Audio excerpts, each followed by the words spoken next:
This is the Biblical Unitarian Podcast.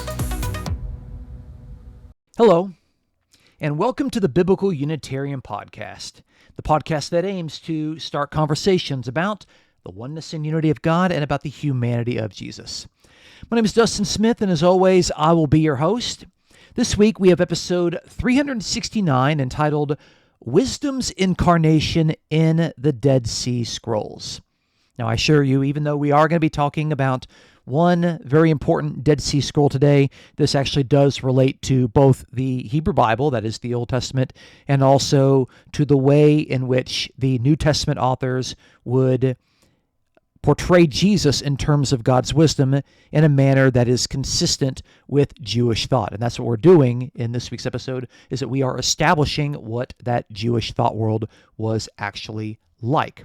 So, this week's episode, we're going to look at the Dead Sea Scrolls and look at one in particular that contributes to our understanding of New Testament wisdom Christology and its own Jewish foundations.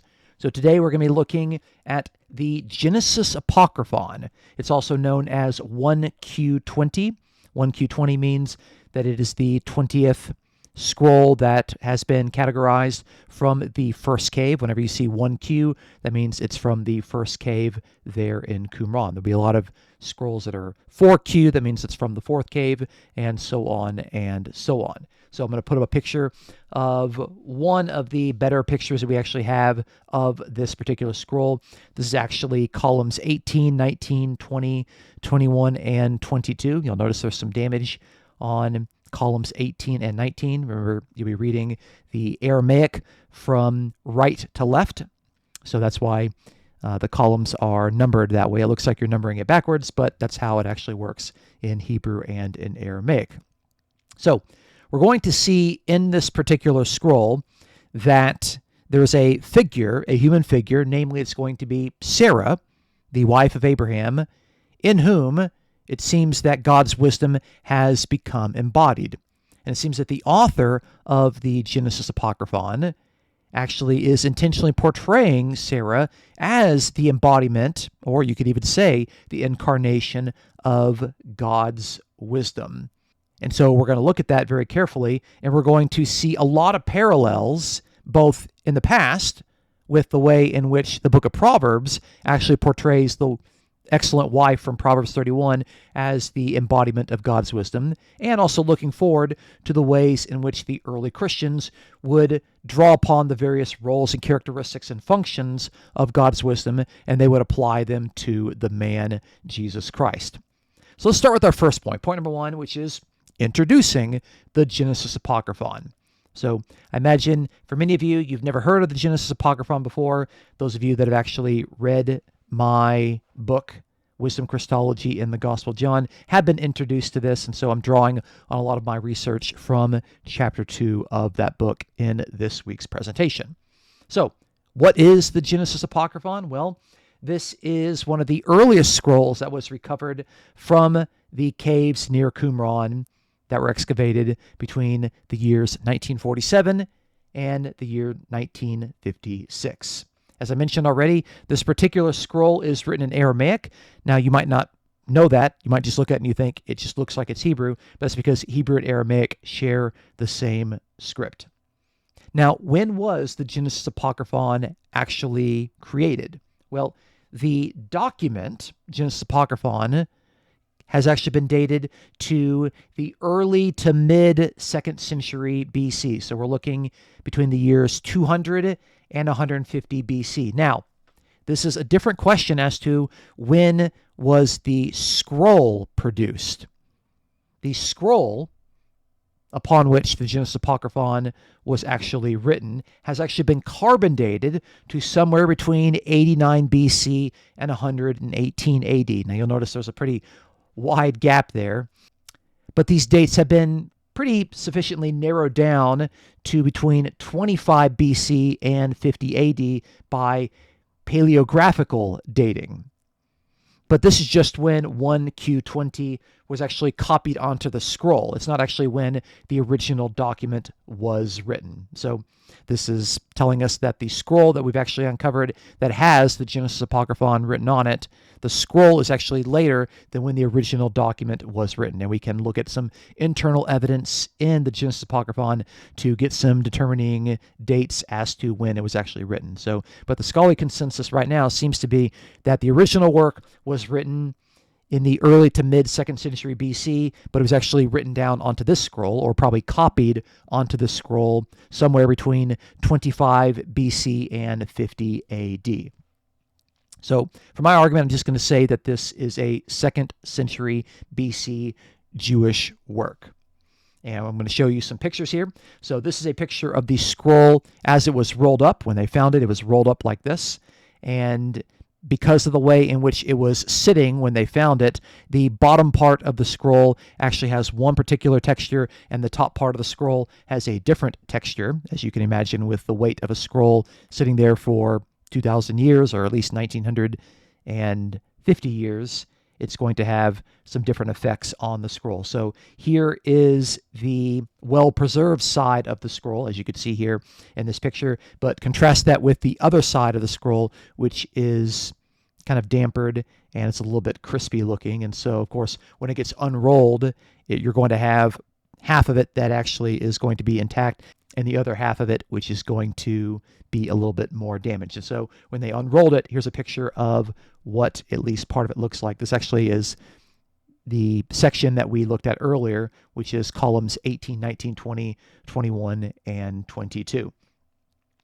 Actually, you need to kind of rotate it 90 degrees to kind of get the sense as to how that looks. So you can see there that a lot of the scroll is very readable. It's well maintained, but there are certainly parts of it, I'd say about 10% of it, that actually have some cracks in it, and that's going to make some parts of it difficult to read. Nothing we look at today is going to be based on parts that actually have little holes in it. The parts that we're going to look at are going to be parts that I think are fairly well readable for those that have been taught biblical Aramaic. So again, what is the Genesis Apocryphon? Okay, what does it have to do with the book of Genesis? So the Genesis Apocryphon is what we would call, in regard to the scrolls that have been uncovered at Qumran, as a non-biblical scroll. At Qumran, there are basically 3 different types of scrolls that were uncovered. We would have biblical scrolls, as in scrolls of books that are found in our Jewish canon. It wouldn't have been a canon at that point, but these are just ways that we are categorizing things. So we're going to have biblical scrolls, we're going to have non-biblical scrolls, and we're going to have sectarian scrolls that describe the life and the practices and the rules of the Qumran community. So this is the second category, a non-biblical scroll. Now, what does it have to do with Genesis? Well, it seems that this is what we might today call a fan fiction of Genesis. That's probably the best, most appropriate term to describe what actually has taken place, because the Genesis Apocryphon is retelling various stories from the book of Genesis to put kind of an interesting twist on those stories. It's going to particularly look at the accounts of 3 figures, the figures of Lamech, Noah, and Abraham. And it's going to be the section that we're looking at that deals with Abraham and, of course, his wife Sarah, which is going to be the main focus of our investigation this week. So, if you wanted to get a sense at the story in which the Genesis Apocryphon is going to be drawing on in this week's episode, you can read Genesis chapter 12. That, of course, deals with the calling of Abraham. At that particular point, he's just known as Abram, and so you'll notice that the name Abram is going to be used quite frequently in the quotations this week, and it's going to have the aftermath of that quote, which is that Abram actually ends up going to Egypt. He takes Sarah with him, and there's this issue as to how attractive Sarah is and if she's going to be drawing the attention of the local Pharaoh that's there, and the ways in which Abram says that, well, she's actually my sister, in order to get around this particular problem.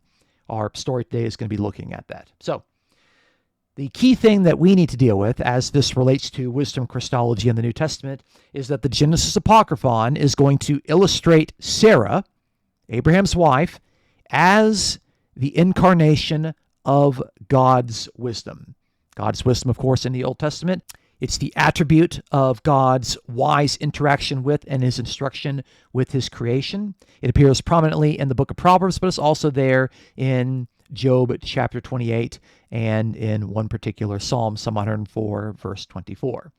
And we're going to notice as we look through the various passages here in the Genesis Apocryphon that it has been deeply influenced by the book of Proverbs and the portrayal of God's wisdom as a personified figure that ultimately gets embodied in the woman of substance, the excellent wife of Proverbs 31 from the book of Proverbs. So that theology of Proverbs has made a significant impact on the writer of the Genesis Apocryphon, and that's going to become extremely apparent very, very soon. But enough introductory info. Let's actually dig into the text. This is going to be our second point.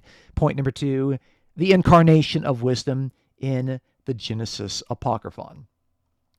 I should say at the outset here that if using the word incarnation is a little bothersome to you because of the baggage that it has from people that have taken it and made it into something quite other than what the original authors had intended, I think you're going to be okay by the time you get to the end of this episode and I explain what I mean by that particular language. So what I want to do is I want to set the scene before we read various passages from the Genesis Apocryphon, and I want to show how the passages of God's wisdom from the book of Proverbs have made a significant impact on the Genesis Apocryphon. So I'm going to read a passage from Proverbs, and then I'm going to read a passage from the Genesis Apocryphon, and it's going to be very, very clear that one has influenced the other. So first passage we'll look at is from Proverbs chapter 3. It's one of the passages that talks about God's wisdom. So beginning in verse 13, it says, "Blessed is the one who finds wisdom and the one who gets understanding. For the gain from her is better than gain from silver, and her profit better than gold. She is more precious than jewels, and nothing you desire can compare with her. Long life is in her right hand, and in her left hand are riches and glory. Her ways are ways of pleasantness, and all her paths are peace. She is a tree of life to those who lay hold of her. Those who hold her fast are called blessed." That's Proverbs chapter 3, verses 13 through 18. And so this passage, of course, is going to personify God's wisdom as this woman who is very valuable. She is beautiful. She is worth a lot. Nothing you desire can compare with her. She has hands. She has long life in one of her hands. She has riches and glory in her other hand. And then she is described as a tree, a very powerful, prominent tree. She is actually the tree that gives life to those who take hold of her and who hold her fast. And the portrayal of God's wisdom as a tree of life, a tree that offers life, is going to be really impactful for the author of the Genesis Apocryphon. So we're going to read a passage here from column 19, lines 14 through 17. So if you're looking at the pictures, we have the various columns. You can see there's columns like 18, 19, 20, as we saw in the pictures. And then the verses are not actual verses. They're just lines on it. So no one went through and kind of made verses. The lines are actually just based on the lines of the particular text. It's not even based on complete sentences or anything. So starting here in column 19, line 14, which says, "Now I, Abram, dreamt a dream in the night of my entry into Egypt. I saw in my dream that there was a single cedar tree and a single date palm tree, having sprouted together from one root. And men came seeking to cut down and uproot the cedar tree, thereby leaving the date palm tree by itself. But the date palm cried out and said, 'Do not cut down the cedar tree, for the two of us are sprung from the one root.' So the cedar tree was left because of the date palm tree. Indeed, they did not cut me down." It's interesting to see the ending there. I don't know if you caught that. They did not cut me down. Now, the person talking here is Abraham. And so what he actually says in this is that there are two trees in this dream. There's a cedar tree and there's a date palm tree. And at the end, he identifies himself as the cedar tree. And so if he, Abram, is talking about him and his wife Sarah, then it seems to suggest that he sees himself as this cedar tree that was going to be cut down, but the date palm tree jumped out and said, "Don't do this, don't cut it down." So because she vouched for Abraham, she actually was able to save him. She was able to give life to this dire situation while functioning as a tree. And you can actually look there at the Aramaic of this last little passage where it says, "They did not cut me down." And you have the final phrase there actually with that first person pronominal suffix there in Aramaic, that little yod there that you can see indicating that Abraham is actually talking about me. They didn't cut me down in reference to that first tree. So what we see here is that we have the impact of Proverbs chapter 3, where you have personified wisdom being described as a tree that offers life. And then here you actually have Sarah as a tree that offers life to Abram and actually is able to save and to rescue him from actually being cut down and being killed. She actually was performing a life-giving function as an actual tree. That seems to suggest that Sarah is taking over the role and the functions of personified wisdom from Proverbs chapter 3. Let's look at another example. So in Proverbs 3:15, as we already read, it indicates that wisdom is more precious than jewels, and nothing you desire can compare with her.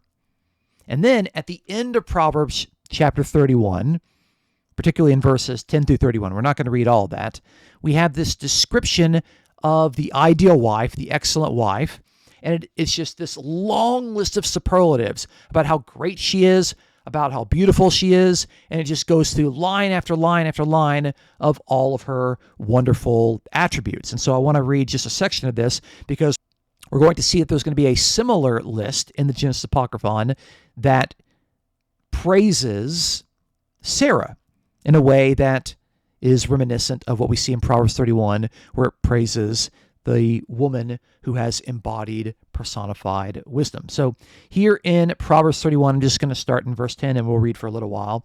It says, "An excellent wife who can find? She is far more precious than jewels.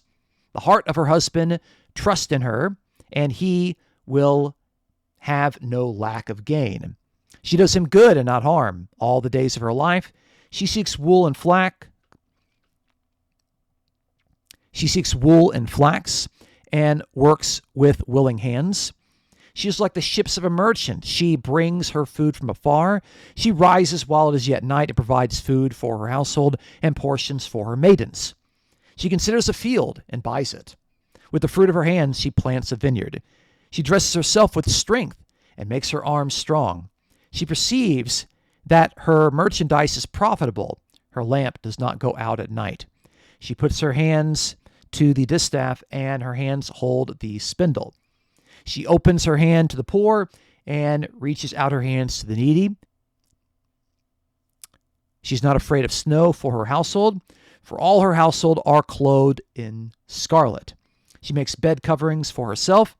Her clothing is fine linen and purple. Her husband is known at the gates when he sits among the elders of the land.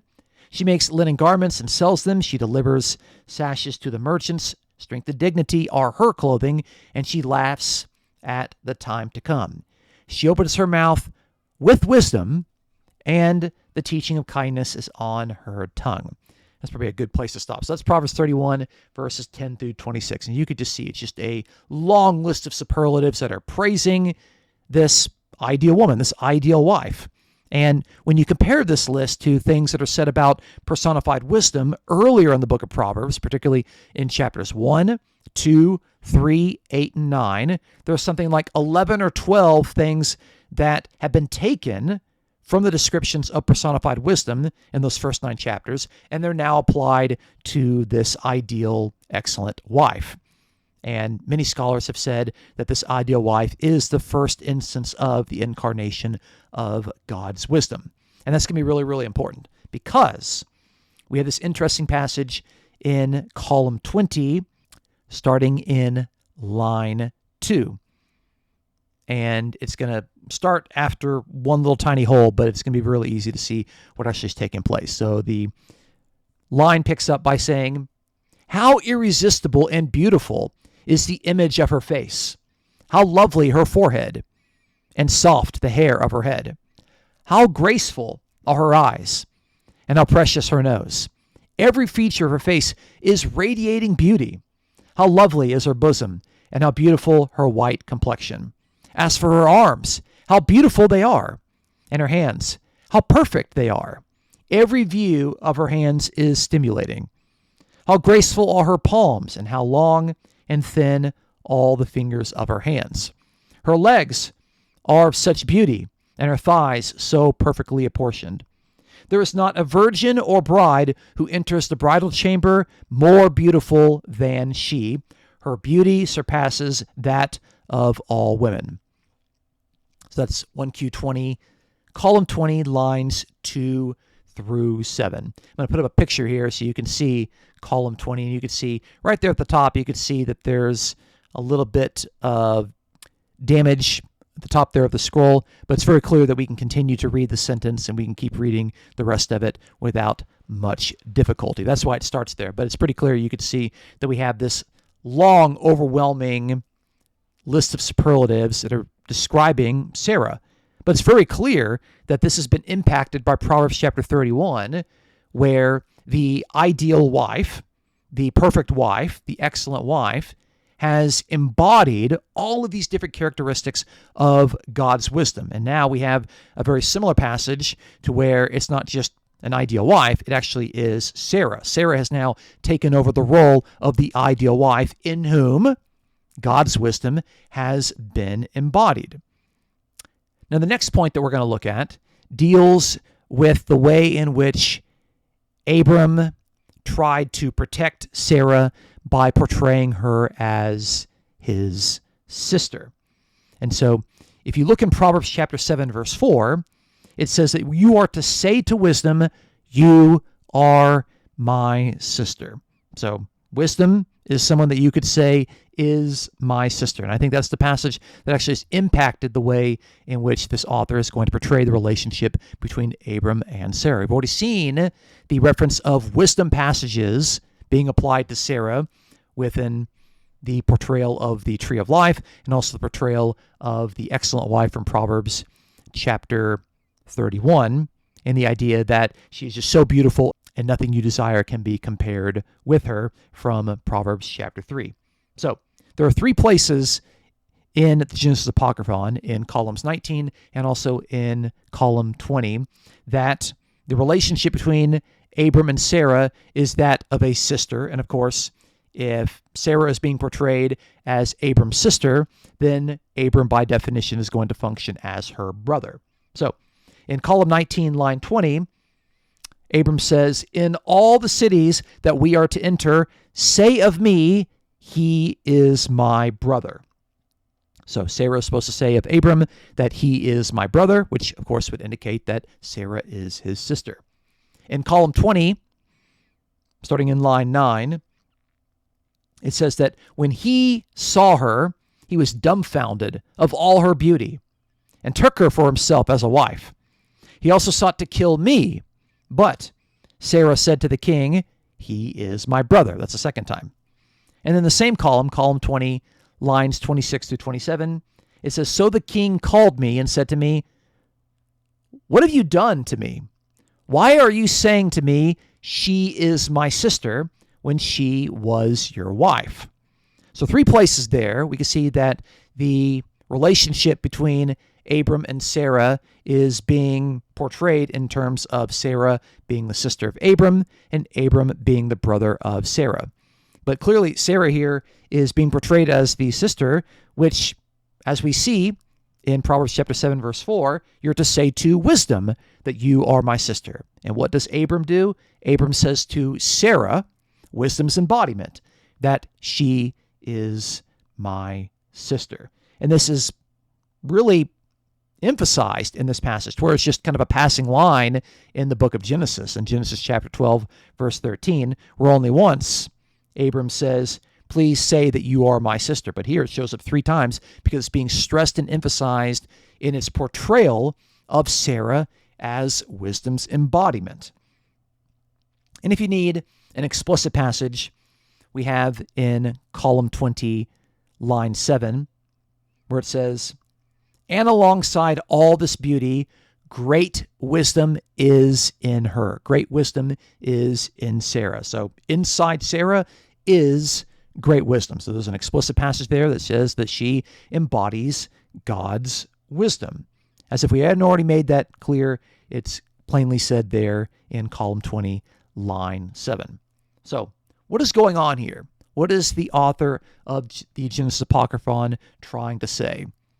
He's spending all this time praising Sarah and taking this story, which seemed to be at least a little bit confusing when you read it there in Genesis chapter 12, and he's putting a positive spin on it in a way that is making Sarah look much greater than what you might have originally expected. But by portraying Sarah, the wife of Abraham, as an actual human being in whom God's wisdom has become incarnate, it seems that the author of the Genesis Apocryphon is saying that Sarah is the ideal, excellent wife from Proverbs chapter 31. And so what we see is that Sarah is the one who embodies the roles, the traits, the characteristics, and the functions of God's personified wisdom, just as the excellent wife in Proverbs 31 embodied all those roles and traits and characteristics of God's personified wisdom from Proverbs chapters 1 through 9. So as we've seen, wisdom in the book of Proverbs is a tree of life, and in the Genesis Apocryphon, Sarah is portrayed as a tree that saves Abraham's life. We saw in Proverbs that wisdom is greater than all other desires, but Sarah in the Genesis Apocryphon is more beautiful and more desirable than all other women. Wisdom is a sister in Proverbs chapter 7, and Sarah is repeatedly portrayed as Abraham's sister in the Genesis Apocryphon. And lastly, we saw that wisdom has become embodied in faithful human persons in Proverbs chapter 31, and the Genesis Apocryphon plainly and clearly states that great wisdom is in Sarah. I think the Genesis Apocryphon is continuing to portray the embodiment in the incarnation of God's wisdom in human persons, namely in Sarah, the excellent wife of Abram. And the entire account is showing just how great and excellent she is, not just from the perspective of Abraham, but also from the perspective of those that are trying to take her as their own wife. So, how does this relate to the New Testament? This is our third and final point, how 1Q20 contributes to the context of New Testament wisdom Christology. So it's really important to kind of set this in the sequence of various Jewish works that are portraying human beings as the embodiment of God's wisdom. So when we take Proverbs, which is written over a long period of time, but it arrived at its final form somewhere between the 5th and the 4th century BC, sometime in the Persian period after the return from exile. And so that's kind of the first part. We actually have personified wisdom appearing in Proverbs 1 through 9, and then all those traits get embodied into actual women in Proverbs 31, which is the first historical instance of the incarnation of God's wisdom. Now, Proverbs impacted another Jewish author, one of the intertestamental authors in the book of Sirach, where again, you have a variety of descriptions of personified wisdom, and they get embodied into an actual human person. Simon the high priest in Sirach chapter 50. Now, that was written around the year 180 BC, so 2nd century BC. So the Genesis Apocryphon is right in that same time period. Remember, the Genesis Apocryphon is dated somewhere between 200 and 150 BC. So it's right there squarely in the same time of Sirach. And again, we have a human figure in whom is embodied God's wisdom, drawing explicitly from the impact of the book of Proverbs. And then when you get to the early 1st century, before the writings of the New Testament, you have Philo of Alexandria, who is now writing in Greek. Okay, so we have three different languages. We have the Hebrew from Proverbs, we have Sirach that was originally written in Hebrew, but then it was translated to Greek, and then we have the Aramaic of the Genesis Apocryphon, but Philo is very clearly written in Greek. And Philo will actually portray the embodiment of wisdom into four women. He'll actually also describe Sarah, he'll describe Rebecca, he'll describe Leah, and Zipporah, all as successive embodiments of God's wisdom. So that's in the early part of the first century AD. Those are all pre-Christian Jewish portrayals of the embodiment of God's wisdom. And then you have the teachings of Jesus, who seem to apply to himself various roles and characteristics of God's wisdom, sometimes explicitly saying that he is wisdom, or using wisdom terminology to describe his words and his deeds. So, of course, the ministry of Jesus in the late 20s, early 30s, and then from there we have the earliest writings of the New Testament, the writings of Paul. And the ones that are relevant for us are written in the 50s and then the early 60s. So I'm thinking of Romans, definitely 1st and 2nd Corinthians. We have Colossians. We have Galatians. It's very clear that there's heavy amounts of wisdom Christology in those letters. You have the book of Hebrews that opens up with its opening 4 or 5 verses with a portrayal of Jesus in terms of God's wisdom. Hebrews is written sometime around the year 70, give or take 5 years, but after the death of Paul. And then, of course, you have the Gospel of John, about which I've written an entire book in his wisdom Christology, written in the 90s. And so you can see that there's this development starting with Proverbs, building up in the intertestamental period with Sirach and the Genesis Apocryphon, and then with Philo in the first century. And then the early Christians are just right there in the midst of this matrix of Jewish thought, where they are seeing that it was quite prominent for Jews to describe prominent human persons by taking the roles and the characteristics and the functions formally of God's wisdom and applying them and embodying them into these human persons. But when we look here at the Genesis Apocryphon, at no point is there any indication that Sarah, the one in whom God's wisdom has now found her abode, is divine in any sense. To say that wisdom is in Sarah, that God's wisdom is in Sarah, doesn't mean that she's now been deified. She's not deity. She's not divine in any sense. When wisdom became flesh in Sarah, the writer's not saying that Sarah is now 100% God and 100% human, or 100% God, 100% woman. The wisdom that's being portrayed here is not some sort of conscious, pre-existing person, so that now Sarah has some sort of pre-incarnate person residing in her. That's just completely absent from the text. That idea is absolutely foreign to these early Jewish authors. It's not there in Proverbs, it's not there in Sirach, and it's certainly not here in the Genesis Apocryphon. God's wisdom, as you can see in Job, Proverbs, and Psalms, is an attribute of God. That's the way it is in Proverbs. That's the way it is clearly here in the Genesis Apocryphon. And so the early Christians, by illustrating Jesus Christ as the embodiment of God's wisdom, they were firmly set in this Jewish tradition. And it stems all the way back to the book of Proverbs. Prior to Jesus being portrayed as the embodiment of wisdom, Jews were saying this about prominent human beings for 500 years. So to say that God's wisdom was in the beginning with God and that God's wisdom became flesh in the person of Jesus, this is not a pagan doctrine. It's not a Gentile doctrine. It's certainly not Platonic or otherwise unorthodox. It was thoroughly Jewish, and it was fairly popular, with the idea appearing in the Old Testament, in the intertestamental period, at Qumran, and even in the writings of Philo of Alexandria. Again, all of those predate the New Testament.